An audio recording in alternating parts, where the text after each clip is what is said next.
Hello, ഇന്ന് ഞാൻ ഉണ്ടാക്കാൻ പോകുന്നത് ബഡ്സ് വെച്ചിട്ട് ക്യൂട്ടായിട്ടുള്ള സ്നോ ഫ്ലെക്സ് ആണ്.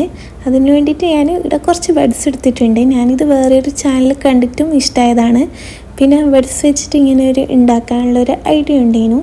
അപ്പോൾ എല്ലാവർക്കും ചെയ്യാൻ പറ്റുന്നൊരു ക്യൂട്ടായിട്ട് ഈസി ആയിട്ടുള്ളൊരു DIY ആണിത്. ഇനി ബഡ്സും ഗ്ലൂ ഗണ്ണാണ് വേണ്ടത്. ഞാനിവിടെ കുറച്ചൊരു കാർഡ്ബോർഡിൻ്റെ പീസ് എടുത്തിട്ടുണ്ട്.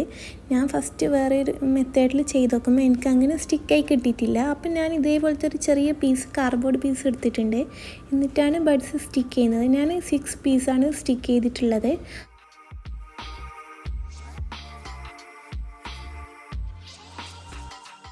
അപ്പോൾ ഫസ്റ്റ് റൗണ്ട് സ്റ്റിക്കായതിന് ശേഷം സെൻറ്ററിൽ ഗ്ലൂ കുറച്ചാക്കി കൊടുക്കുക. എന്നിട്ട് ഇതേപോലെ ബഡ്സ് കട്ട് ചെയ്യുക. ഫസ്റ്റത്തെ ആ ഒരു ഇതുണ്ടാവുമല്ലോ സ്പോഞ്ച് പോലത്തെ, അത് കട്ട് ചെയ്തിട്ട് ഇതേപോലെ കുറച്ച് ചെറുതാക്കിയിട്ട് ഓരോന്നിൻ്റെ സെൻറ്ററിലാക്കിയിട്ട് സെക്കൻഡ് റൗണ്ട് സ്റ്റിക്ക് ചെയ്ത് കൊടുക്കുന്നുണ്ട്.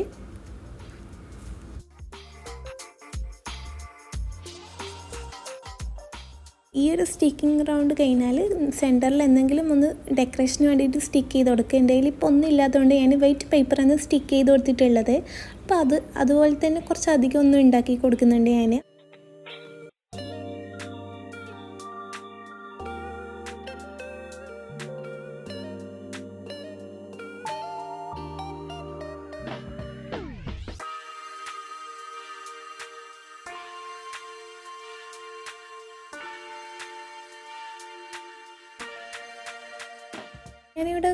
ഞാനിവിടെ വാളിൻ്റെ മുകളിൽ സ്റ്റിക്ക് ചെയ്യാൻ വേണ്ടിയിട്ട് കുറച്ച് അധികം ഉണ്ടാക്കിയിട്ടുണ്ട്. അപ്പോൾ നേരത്തെ നമ്മൾ കട്ട് ചെയ്തിട്ടുള്ള ആ ഒരു ബഡ്സ് സ്പോഞ്ച് ഉണ്ടല്ലോ, അത് കട്ട് ചെയ്ത ആ ഒരു പീസെല്ലാം ഇതേപോലെ ഈ ഒരു മെത്തേഡിൽ വലിയ പീസായിട്ട് വരുന്നിടത്ത് സ്റ്റിക്ക് ചെയ്ത് കൊടുക്കുന്നുണ്ട് ഫുള്ളായിട്ട്.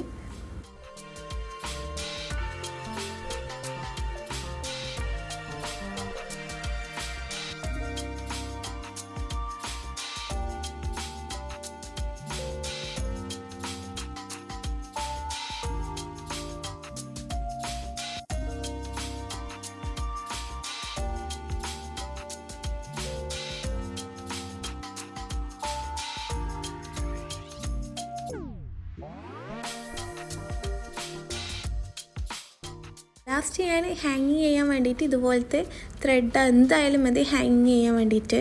അപ്പോൾ ഹാങ്ങിങ് ചെയ്യാൻ വേണ്ടിയിട്ട് ഇതുപോലെ ഒന്ന് ജസ്റ്റ് ഒന്ന് കെട്ടിക്കൊടുക്കുന്നുണ്ട്. അതും കൂടി ഇങ്ങനെ നമ്മളെ ക്യൂട്ടായിട്ടുള്ള സ്നോ ഫ്ലെക്സ് റെഡി ആയിട്ടുണ്ട്. അപ്പോൾ ഇന്നത്തെ വീഡിയോ ഒന്ന് ഇഷ്ടമായി ലൈക്ക് ചെയ്യുക, ചാനൽ ഇഷ്ടപ്പെട്ട ഒന്ന് സബ്സ്ക്രൈബ് ചെയ്യുക. Bye, thank U.